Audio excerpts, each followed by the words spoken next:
Now I'll write the story with completely new names: Cliff, narrator; Zane, CFO's son-in-law, antagonist; Norman, mentor; Ida, wife; Bowen, attorney. Setting: Chicago Logistics Supply Chain Company. IPO context: the day I cleaned out my desk, I took one thing off the wall before security could stop me. Not the plaques. Not the framed photo from the 2019 Industry Summit. I took the small wooden clock Norman had given me on my first day, a plain maple square with no brand on it, just a brass plate on the back that said, "Time moves whether you watch it or not." 22 years I'd had that clock above my monitor. 22 years of watching it while I thought through supply chain problems that nobody else in that building could solve. I put it in my jacket pocket, nodded at the security guard, a kid named Luis who I'd watched grow from a summer intern into someone with a mortgage and 2 daughters, and I walked out of Veridon Logistics without looking back. That was a Tuesday in March. By Friday, Veridon's IPO was dead. I'm not a dramatic person. My wife will tell you that. She'll say, I'm the guy who reads the entire user manual before assembling furniture, who keeps a spreadsheet for grocery runs, who once spent 40 minutes reorganizing the garage on Christmas Eve because the bins weren't labeled right. That's who I am. Methodical. Quiet. I process things internally and move on. So when I tell you that watching Veridon collapse felt like nothing, no satisfaction, no celebration, just a kind of deep, tired exhale, I want you to believe that. Because that's the truth. But I'm getting ahead of myself. I came to Veridon in 2002 when the company was still operating out of a converted warehouse in Joliet, Illinois. 12 employees, 2 trucks, a contract with a mid-sized grocery chain that barely covered payroll. Norman Peck, the founder, had built it from a handshake and a rented office chair. And when he hired me as his logistics coordinator, he told me something I never forgot. He said, "Cliff, I don't need someone who's going to work hard. Hard workers are everywhere. I need someone who's going to think hard. There's a difference." I didn't fully understand what he meant until about 6 months in, when I redesigned our routing algorithm on a Saturday afternoon because I couldn't sleep. We cut fuel costs by 18% in the next quarter. Norman called me into his office, set a cup of coffee in front of me and said, "That's what I meant." Over the next 2 decades, I built most of what made Veridon worth anything. The proprietary route optimization system we called Linux, that was mine.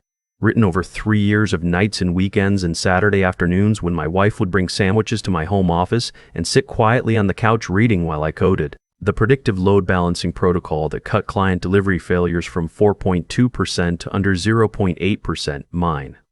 The integration architecture that let us onboard enterprise clients in under 2 weeks instead of the industry standard of 4 months, mine. By 2019, Veridon had grown to about 340 employees, contracts with 11 Fortune 500 companies, and a revenue run rate that had investment banks calling Norman every quarter. Norman always said no. He wasn't ready to take the company public, he said. He wanted to build it right first. In 2021, Norman had a stroke. He recovered. Mostly. But the left side moved a little slower and his speech had a new hesitation in it, and after a few months of watching him work twice as hard to do half of what he used to do, Norman made a decision.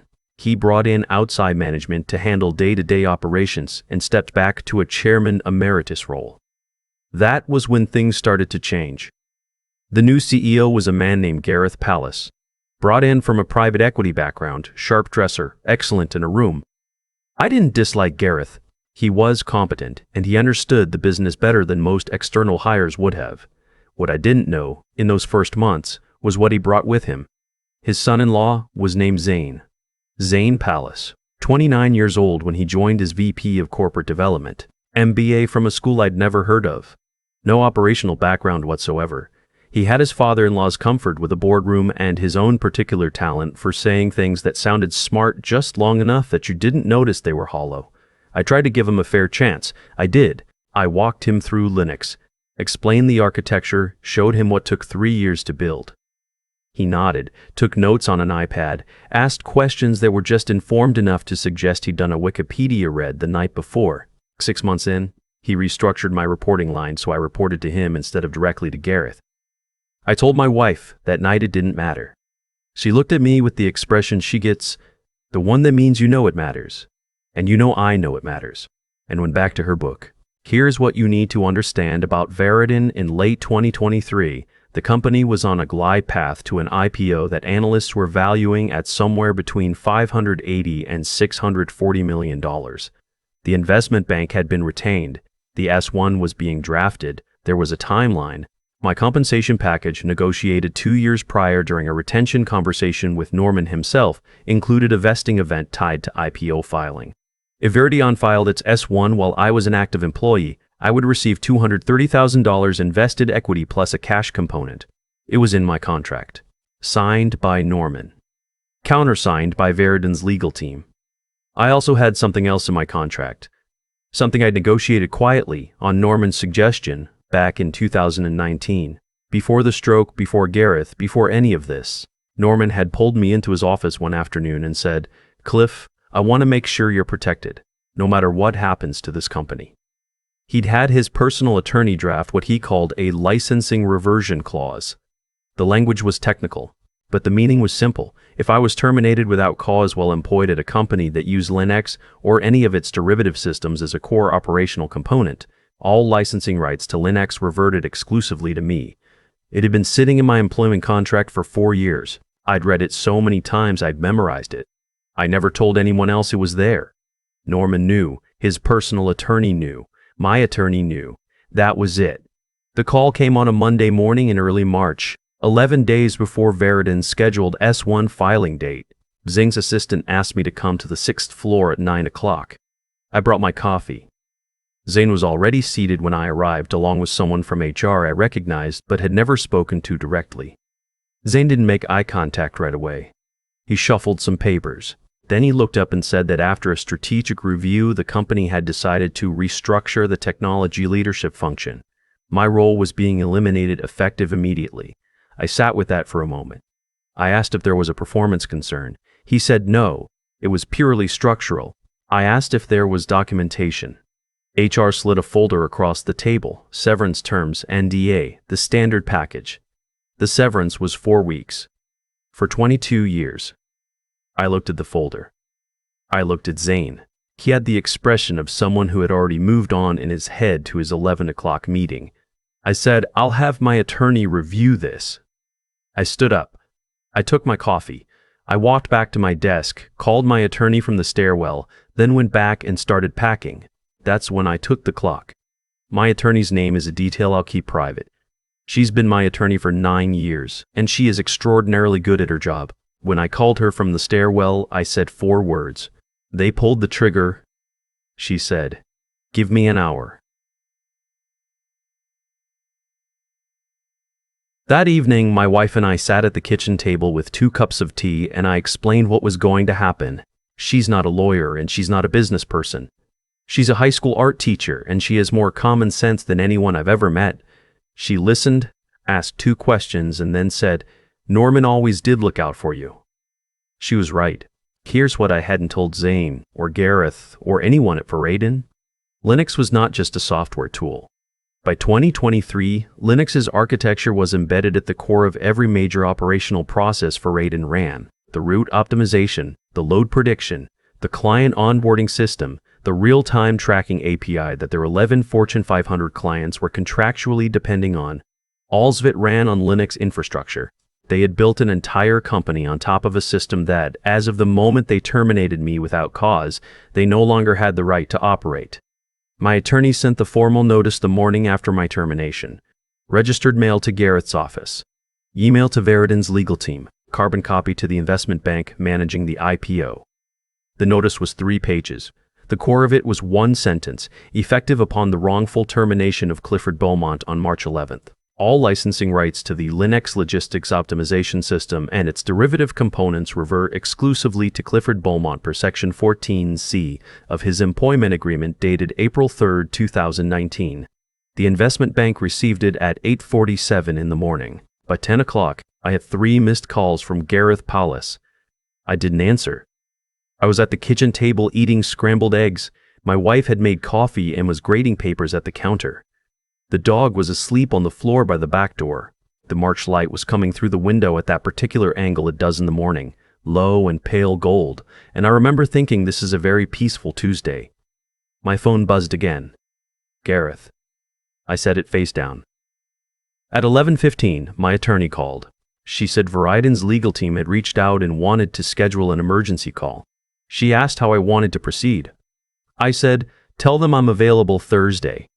She laughed. "Thursday it is." What I learned afterward, from sources I'll leave unnamed, is that the investment bank spent Tuesday in near-crisis mode. The S1 filing was 11 days out.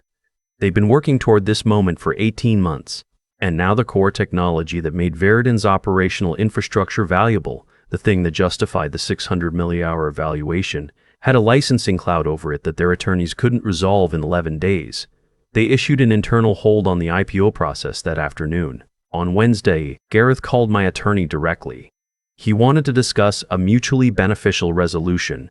He used that phrase, mutually beneficial.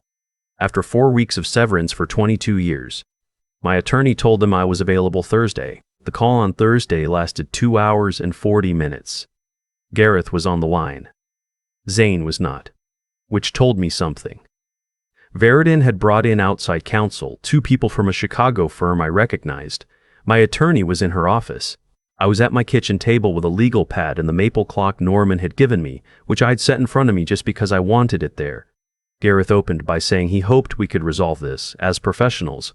I said of course. Then his outside counsel laid out their position, which was essentially that the licensing reversion clause was ambiguous and potentially unenforceable, and that they intended to challenge it.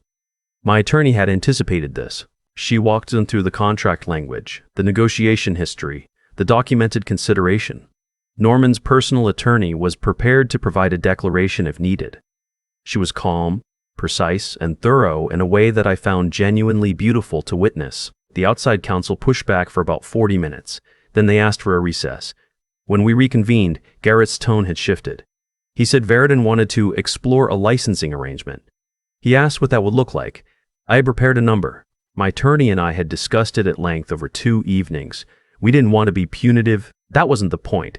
The point was fair value. Linux had been central to Veridon's operations for 6 years. The revenue it had helped generate was documented.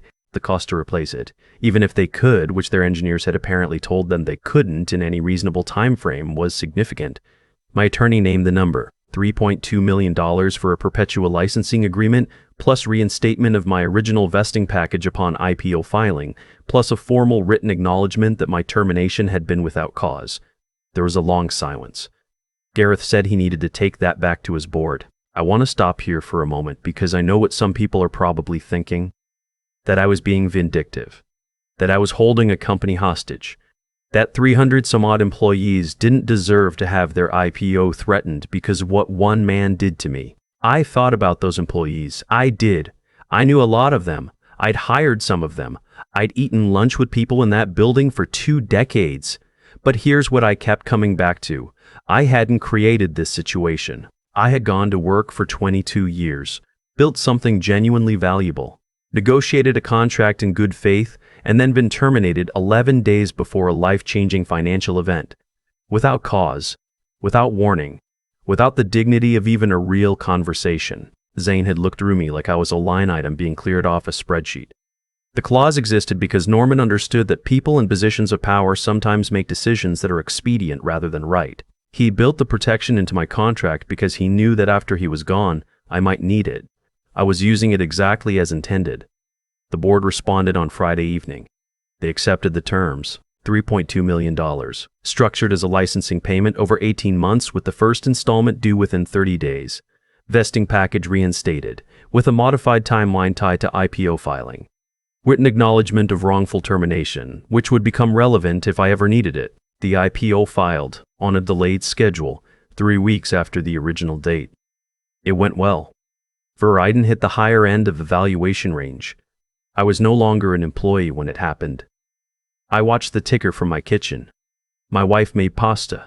We opened a bottle of wine we'd been saving for something, and neither of us could articulate exactly what we were celebrating, but it felt like the right occasion.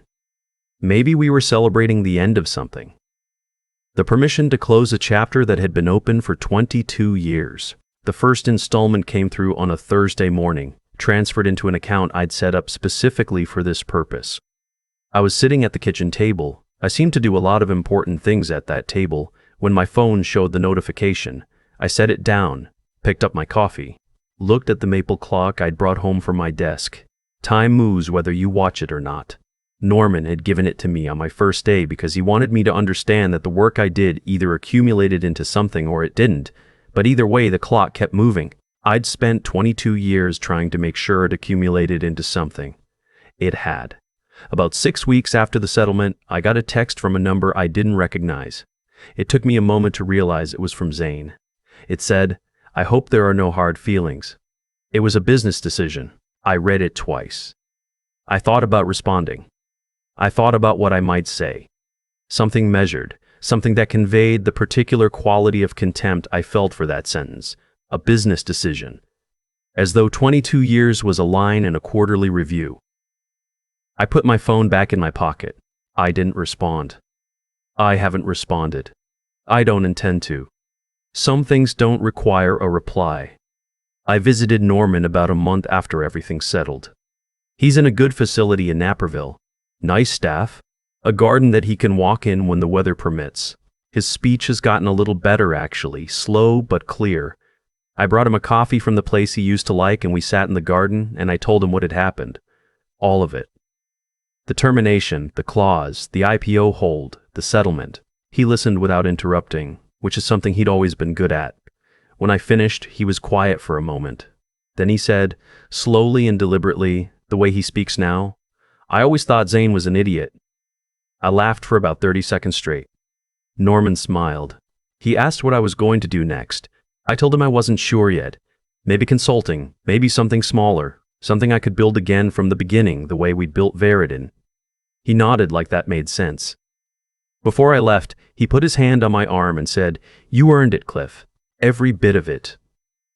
I believed him. My son is 11. He doesn't know the details of what happened. He knows Dad had a situation at work that got complicated and then got resolved, which is about as much as an 11-year-old needs. But a few weeks ago, he asked me why I keep an old wooden clock on my desk at home. I told him a man named Norman gave it to me a long time ago when I was starting out, and that the man was very smart and had taught me a lot about how to work and how to think. My son turned the clock over in his hands and looked at the brass plate. Read it, set it back down. "Is it true?" he asked. "That time moves whether you watch it or not."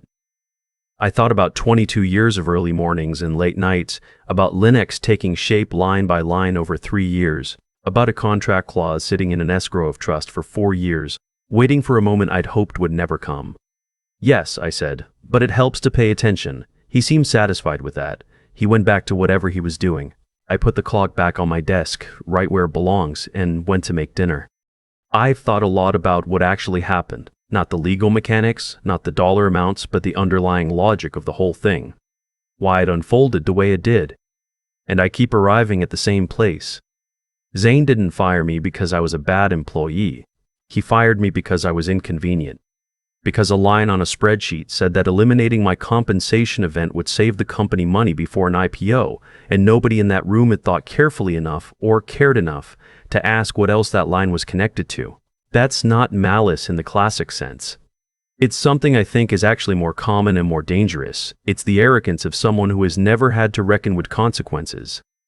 Zane had grown up in rooms where decisions had insulation, where someone else absorbed the fallout. He'd never built anything, so he didn't understand what it meant to dismantle something. That's the first thing I'd want anyone to take from this. Intelligence without accountability isn't intelligence. It's just confidence. And confidence without the experience of being genuinely wrong, of having something collapse on you, of having to rebuild, that's one of the most expensive things a company can put in a leadership position. Norman understood this. That's why he thought ahead. The clause he put in my contract wasn't paranoia. It was a product of 30 years of watching what happens when institutions stop valuing the people who actually build things. He'd seen founders pushed out. Engineers let go the week before their options vested. Loyal employees traded away for short-term balance sheet optics. He built me a protection not because he thought he'd be gone someday, but because he knew the world well enough to know that good intentions don't survive or jerk changes. That's the second thing. Preparation is not pessimism. Knowing that circumstances can change. That the person who values you today may not be the person making decisions tomorrow, and doing something about it while you still have leverage, that's not cynicism. That's wisdom. I didn't want to use that clause. I hoped I'd retire from Veridon with nothing more than a party and a bad cake. But I was ready. And being ready is what made the difference between a 4-week severance and a chapter of my life I can actually be proud of. The third thing is harder to articulate, but I'll try. There were moments in this, sitting at the kitchen table while Garrett's calls went unanswered, waiting for Thursday, listening to 2 hours of legal argument, where I could have let it become about anger, about making Zane specifically feel what he'd done. I didn't, and I'm glad, not because he didn't deserve consequences, he did, but because anger is a fuel that burns through you as fast as it burns through anything else. What I wanted wasn't revenge. I wanted what was mine, fairly accounted for, acknowledged by the people who tried to take it. That's a different thing entirely. That's self-respect expressed through preparation and patience, and it left me with something anger never could, a clear conscience and a quiet Tuesday morning. My son asked me about the clock Norman gave me. I told him it was about paying attention. I meant it more broadly than I said it. Pay attention to what you're building. Pay attention to who is building alongside you. Pay attention to the terms under which you work, and don't assume that goodwill survives a change in management. And when someone underestimates what you've built, let them. Let the clock keep moving. It always does.